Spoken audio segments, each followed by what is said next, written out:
أعوذ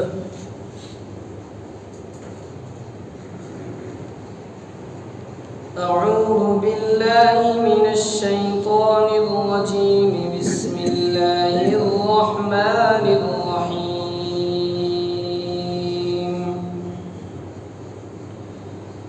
وإما تعرضن عنهم ابتغاء رحمة من ربك ترجوها فقل لهم قولا ميسورا ولا تجعل يدك مغلولة إلى عنقك ولا تبسطها كل البسط فتقعد ملوما محسورا إن ربك يبسط الرزق لمن يشاء ويقدر إنه كان بعباده خبيرا بصيرا۔ اور کبھی تمہیں ان رشتہ داروں، مسکینوں، مسافروں سے اس لیے منہ پھیرنا پڑے کہ تمہیں اللہ کی متوقع رحمت کا انتظار ہو، تو ایسے میں ان کے ساتھ نرمی سے بات کر لیا کرو، اور نہ تو ایسے کنجوس بنو کہ اپنے ہاتھ کو گردن سے باندھ کر رکھو، اور نہ ایسے فضول خرچ کہ ہاتھ کو بالکل ہی کھلا چھوڑ دو، جس کے نتیجے میں تمہیں قابل ملامت اور کلاش ہو کر بیٹھنا پڑے۔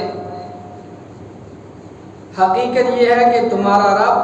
جس کے لیے چاہتا ہے رزق میں وسعت عطا فرما دیتا ہے، اور جس کے لیے چاہتا ہے تنگی پیدا کر دیتا ہے۔ یقین رکھو کہ وہ اپنے بندوں کے حالات سے اچھی طرح باخبر ہے، انہیں پوری طرح دیکھ رہا ہے۔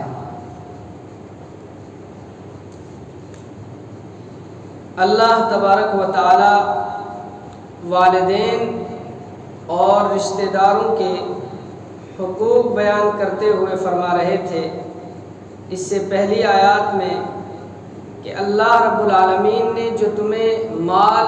اور دولت عطا کی ہے، اس کے لیے جو حقوق متعین کیے ہیں کہ اس مال کو آپ اپنے والدین پر خرچ کرو، اپنی آل و اولاد پر خرچ کرو، اور اپنے قریبی رشتہ داروں کے حقوق پورے کرو، اور مسکینوں، مسافروں کے حقوق پورے کرو، اور ان حقوق کی طرف توجہ دلاتے ہوئے اس چیز کی طرف بھی توجہ مبذول کرائی گئی تھی کہ اس معاملے میں حد تجاوزی نہیں کرنا، فضول خرچی نہیں کرنا۔ مال ایک قسم کی نعمت ہے، اس نعمت کی قدردانی کو سامنے رکھتے ہوئے اس کا استعمال کرنا، ناقدری کرتے ہوئے اس کو ضائع نہیں کرنا، بیہودہ کاموں میں اس مال کو خرچ نہیں کرنا، لٹانا نہیں۔ اور فرمایا تھا کہ وَلَا تُبَذِّرْ تَبْذِيرًا، کہ فضول خرچی کرتے ہوئے بیہودہ ناجائز کاموں میں اس مال کو مت خرچ کرنا۔ پھر فرمایا اِنَّ الْمُبَذِّرِينَ كَانُوا إِخْوَانَ الشَّيَاطِينَ، کہ جو لوگ بیہودہ کاموں میں مال کو اڑاتے ہیں، مال کو ضائع کرتے ہیں، خرچ کرتے ہیں، وہ انسان نہیں بلکہ شیطان کے بھائی ہیں۔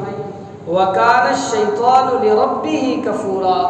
اور شیطان اپنے رب کا ناشکرا ہے۔ اس کے بعد فرمایا وَإِمَّا تُعْرِضَنَّ عَنْهُمُ ابْتِغَاءَ رَحْمَةٍ مِّن رَّبِّكَ تَرْجُوهَا فَقُل لَّهُمْ قَوْلًا مَّيْسُورًا،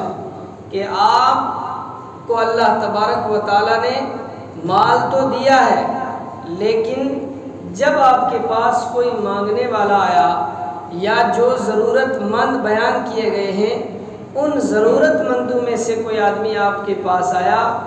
اور اس وقت آپ کے پاس پیسہ نہیں تھا، لیکن امید تھی کہ پیسہ کچھ دنوں کے بعد یا کچھ مہینوں کے بعد آ جائے گا۔ ایسا عام طور پر ان لوگوں کے ساتھ ہوتا ہے کہ جو کھیتی باڑی کرتے ہیں، ان کو امید ہوتی ہے، جیسے باغات ہیں کہ کس سیزن میں ان کے پاس پیسے آئیں گے، یہ ساری چیزیں ان کے ذہن میں ہوتی ہیں۔ اور کبھی کبھی ایسا ہوتا ہے کہ کچھ بھی پاس نہیں ہوتا، لیکن امید ہوتی ہے کہ جب وہ فروٹ کا سیزن آئے گا یا گیہوں دھان کا سیزن آئے گا اس میں پیسے آئیں گے۔ تو ایسے موقع پر اگر کوئی ان ضرورت مندوں میں سے اپنی ضرورت کو لے کر تمہارے پاس پہنچ جائے تو تمہیں کیا کرنا چاہیے؟ ان کے ساتھ نرمی سے بات کرنی چاہیے، ان کو ایسی کوئی بات نہیں کہنی چاہیے کہ جس سے ان کی دل شکنی ہو جائے، مانگنے والے کا دل ٹوٹ جائے۔ ہر ایک جو ہے وہ دھوکے باز نہیں ہوتا ہے، ہر ایک کسی کو چونا لگانے والا نہیں ہوتا ہے۔ اس لیے آپ ایک ہی ترازو متعین کر لو کہ جو اس طریقے سے آتے ہیں سب فراڈ کرتے ہیں یا چور ہوتے ہیں، ایسی بات نہیں ہے، بلکہ آپ کو اگر اللہ تعالیٰ نے مال دیا ہے تو آپ ان کو ان کا حق دے دو،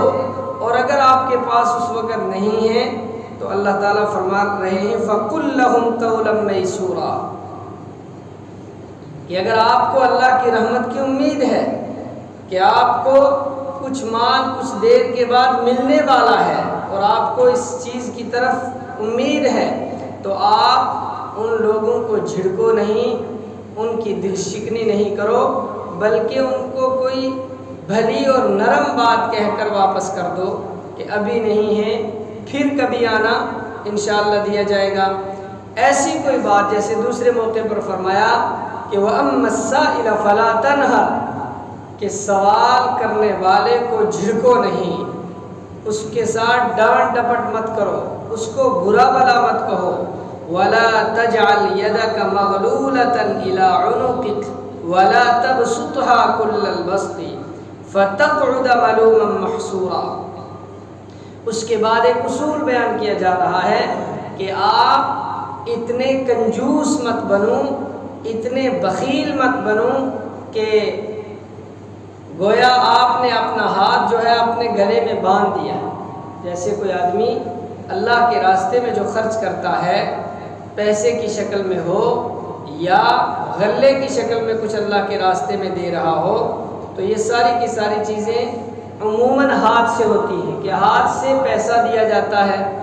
ہاتھ سے ہی غلہ وغیرہ بھی دیا جاتا ہے۔ تو جب انسان کا ہاتھ اس طریقے سے گلے میں بندھا ہو تو وہ انسان کچھ نہیں دے سکتا کسی کو۔ اللہ تعالیٰ فرما رہے ہیں کہ اتنے بخیل اور کنجوس مت بنو کہ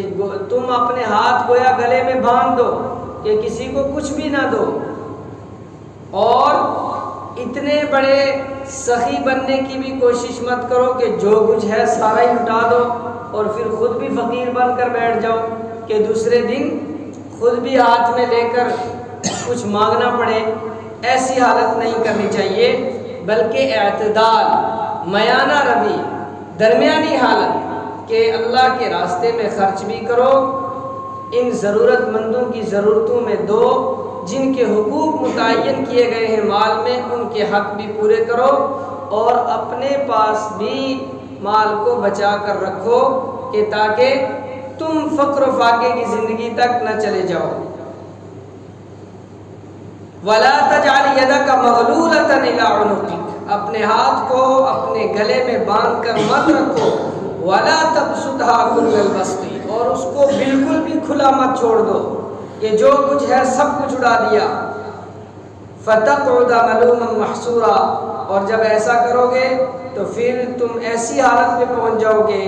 کہ بالکل قابل ملامت اور تلاش فقیر بن کر بیٹھ جاؤ گے۔ اس کے بعد اللہ تعالیٰ نے فرمایا إِنَّ رَبَّكَ يَبْسُطُ الرِّزْقَ لِمَن يَشَاءُ وَيَقْدِرُ، کہ ایک جیسی حالت نہیں رہتی ہے۔ تِلْكَ الْأَيَّامُ نُدَاوِلُهَا بَيْنَ النَّاسِ، اللہ تعالیٰ نے فرمایا کہ ہم دنیا کے دنوں کو لوگوں کے درمیان عدلتے بدلتے رہتے ہیں۔ دنیا کی کسی بھی چیز کو دوام نہیں ہے، دنیا کی کوئی بھی چیز ہمیشہ ہمیشہ کے لیے نہیں ہوتی ہے۔ اگر کسی کو صحت اللہ تعالیٰ نے دی ہے تو اس کی قدردانی کرنی چاہیے، بیماری بھی آ سکتی ہے، اور اگر اللہ تعالیٰ نے کسی کو مال عطا کیا ہے تو اس کو یہ بھی ذہن میں رکھنا چاہیے کہ فقیری بھی آ سکتی ہے، تنگ دستی بھی آ سکتی ہے۔ تو اللہ تبارک و تعالیٰ ہی کسی کو دولت عطا کر دیتا ہے اور اس طریقے سے اس کو آزمایا جاتا ہے کہ یہ کیا کرے گا اس میں۔ تو اس دولت کے ملنے کے بعد آدمی کو متکبر بن کر نہیں رہنا چاہیے، غرور اور گھمنڈ میں نہیں رہنا چاہیے، اکڑنا نہیں چاہیے، بلکہ اللہ کی نعمت سمجھ کر اللہ کے بندوں پر اس کو خرچ کرنا چاہیے اور اللہ تعالیٰ سے اس نعمت کے باقی رہنے کی دعا کرنی چاہیے۔ اور اگر اللہ تبارک و تعالیٰ نے کسی کو تنگ دستی دی ہے، فقر اور فاقہ دیا ہے، اس پر شکوہ شکایت نہیں کرنا چاہیے، بلکہ بندے کو اس کے اوپر صبر کرنا چاہیے اور ان حالات کے بدلنے کی اللہ تعالیٰ سے دعا کرنی چاہیے کہ اللہ تعالیٰ فقر و فاقے کی زندگی دور کرے اور اللہ تبارک و تعالیٰ مال عطا کرے تاکہ اللہ کی مخلوق کے اوپر اس کو خرچ کیا جائے۔ ان ربک یبسط الرزق لمن یشاء، کہ آپ کا رب جس کے لیے چاہتا ہے رزق کشادہ کر دیتا ہے، جس کے اوپر چاہتا ہے رزق کے دروازے کھول دیتا ہے، وَيَقْدِرُ، اور جس کے لیے چاہتا ہے تنگ کر دیتا ہے۔ تو کشادہ رزق ہونا یہ بھی اللہ کی طرف سے ہے اور رزق کی تنگی ہونا یہ بھی اللہ کی طرف سے ہے۔ إِنَّهُ كَانَ بِعِبَادِهِ خَبِيرًا بَصِيرًا، وہ اللہ کی ذات ایسی ذات ہے کہ جو اپنے بندوں کی خبر رکھتا ہے اور اپنے بندوں کو دیکھتا ہے ہر حال میں۔ انسان کہیں بھی اللہ کی نگاہ سے چھپ نہیں سکتا، اللہ کے علم سے باہر نہیں جا سکتا۔ جب ایسی ہی حالت ہے تو پھر بندے کو بھی یہی چیز سامنے رکھ کر تنہائی ہو اور اعلانیہ ہو ہر حال میں جس کے جو حقوق اللہ نے اس کے ذمے رکھے ہیں ان حقوق کو صحیح طریقے سے پورا کرنا چاہیے۔ اللہ تعالیٰ سمجھنے کی توفیق عطا فرمائے۔